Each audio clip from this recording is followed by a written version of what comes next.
And now chapter 17, Punishment and Reward of Kali.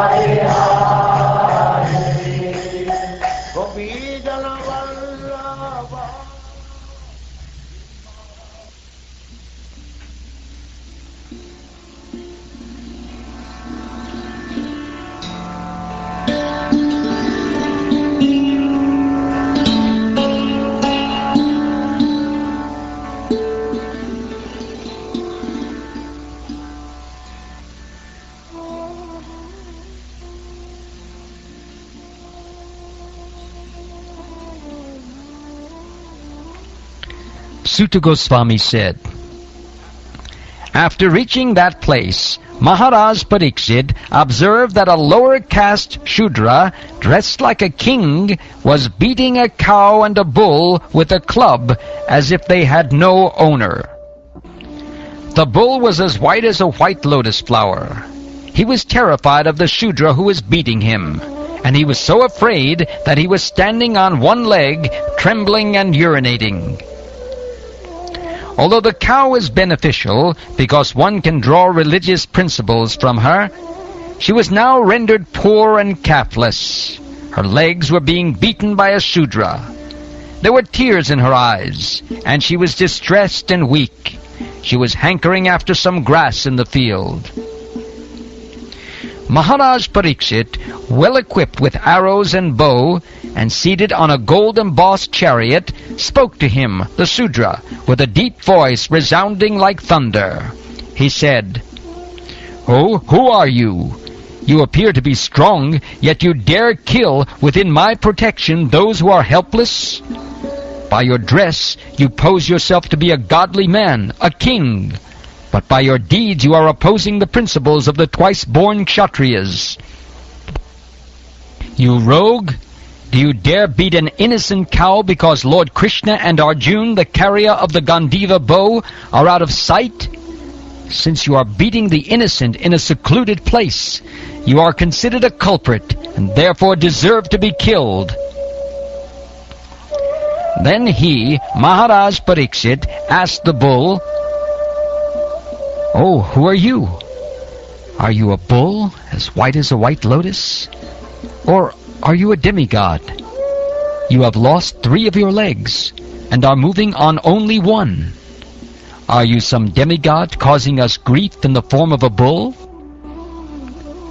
Now, for the first time in a kingdom well protected by the arms of the kings of the Kuru dynasty, I see you grieving with tears in your eyes.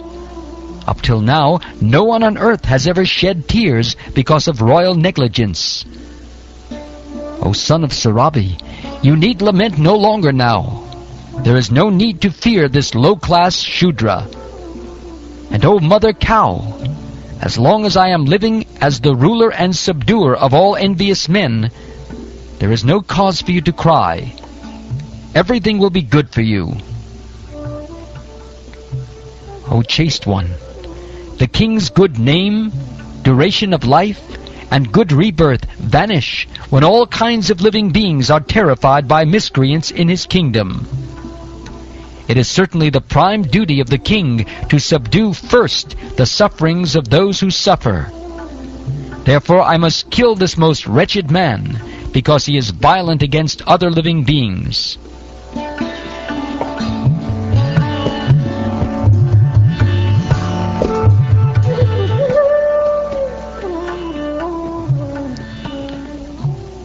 He, Maharaj Pariksit, repeatedly addressed and questioned the bull thus, "O son of Sarabi, who has cut off your 3 legs?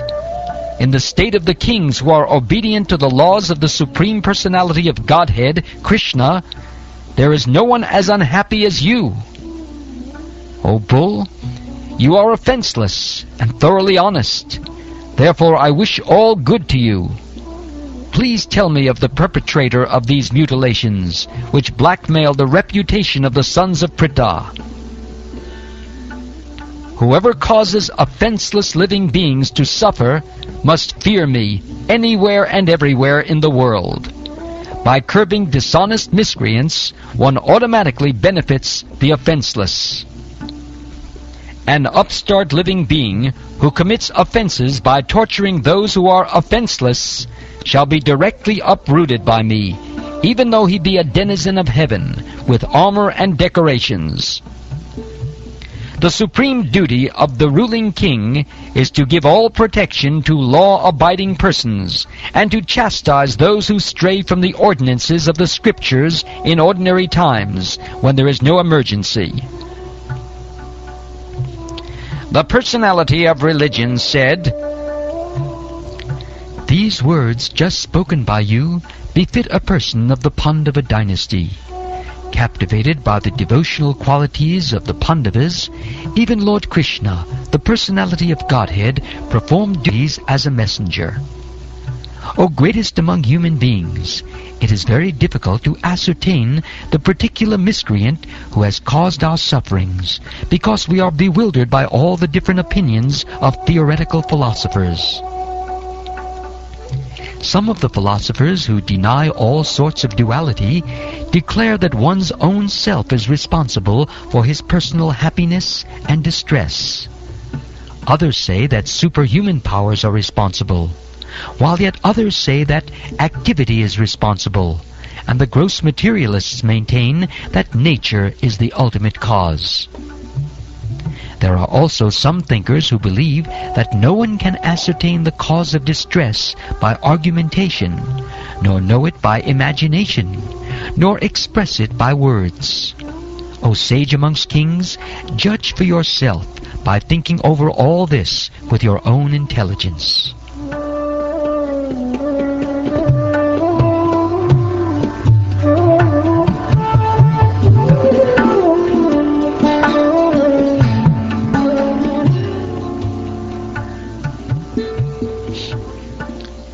Sutta Goswami said, "O best among the Brahmins, the Emperor Pariksit, thus hearing the personality of religion speak, was fully satisfied, and without mistake or regret he gave his reply. The king said, 'O you who are in the form of a bull, you know the truth of religion, and you are speaking according to the principle that the destination intended for the perpetrator of irreligious acts is also intended for one who identifies the perpetrator. You are no other than the personality of religion.' Thus it is concluded that the Lord's energies are inconceivable. No one can estimate them by mental speculation or by word jugglery. In the age of Satya, or truthfulness, your 4 legs were established by our 4 principles of austerity, cleanliness, mercy, and truthfulness. But it appears that 3 of your legs are broken due to rampant irreligion in the form of pride, lust for women, and intoxication. You are now standing on 1 leg only, which is your truthfulness, and you are somehow or other hobbling along. But quarrel personified, or Kali, flourishing by deceit, is also trying to destroy that leg. The burden of the earth was certainly diminished by the personality of Godhead and by others as well. When he was present as an incarnation, all good was performed because of his auspicious footprints. Now she, the chaste one, being unfortunately forsaken by the personality of Godhead, laments her future with tears in her eyes, for now she is being ruled and enjoyed by lower-class men who pose as rulers.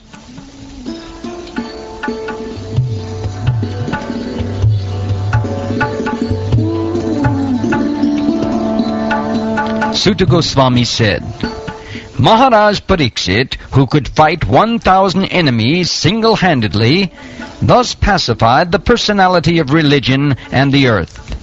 Then he took up his sharp sword to kill the personality of Kali, who is the cause of all irreligion. When the personality of Kali understood that the king was willing to kill him, he at once abandoned the dress of a king and, under pressure of fear, completely surrendered to him, bowing his head. Maharaj Pariksit, who was qualified to accept surrender and worthy of being sung in history, did not kill the poor surrendered and fallen Kali, but smiled compassionately, for he was kind to the poor.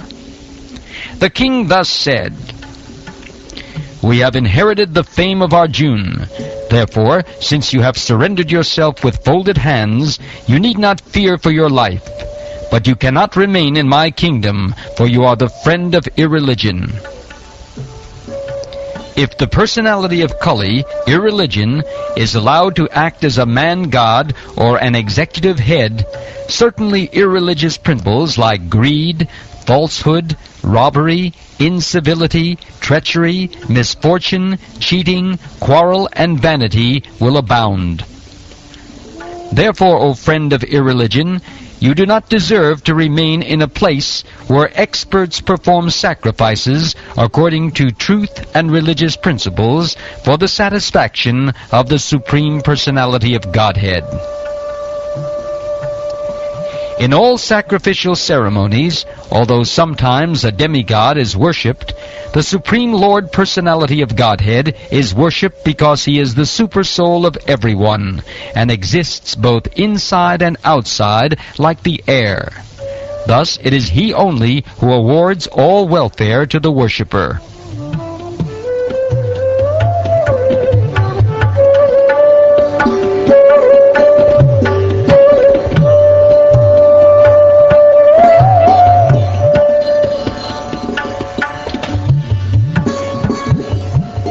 Sri Sutta Goswami said, "The personality of Kali, thus being ordered by Maharaj Pariksit, began to tremble in fear. Seeing the king before him like Yamaraj, ready to kill him, Kali spoke to the king as follows. O your majesty, though I may live anywhere and everywhere under your order, I shall but see you with bow and arrows wherever I look. Therefore, O chief amongst the protectors of religion, please fix some place for me where I can live permanently under the protection of your government."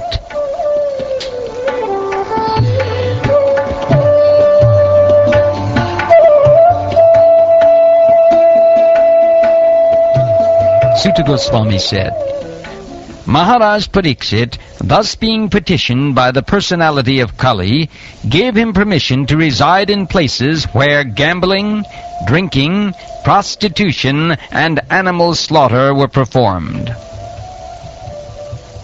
The personality of Kali asked for something more, and because of his begging, the king gave him permission to live where there is gold, because wherever there is gold, there is also falsity, intoxication, lust, envy, and enmity. Thus, the personality of Kali, by the directions of Maharaj Pariksit, the son of Uttara, was allowed to live in those 5 places. Therefore, whoever desires progressive well-being, especially kings, religionists, public leaders, Brahmins, and sannyasis, should never come in contact with the 4 above-mentioned irreligious principles. Thereafter, the king re-established the lost legs of the personality of religion, the bull, and by encouraging activities, he sufficiently improved the condition of the earth.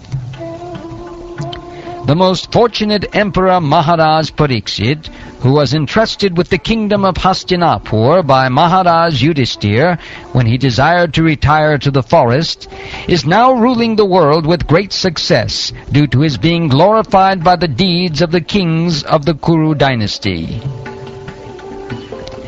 Maharaj Pariksit, the son of Abhimanyu, is so experienced that by dint of his expert administration and patronage, it has been possible for you to perform a sacrifice such as this.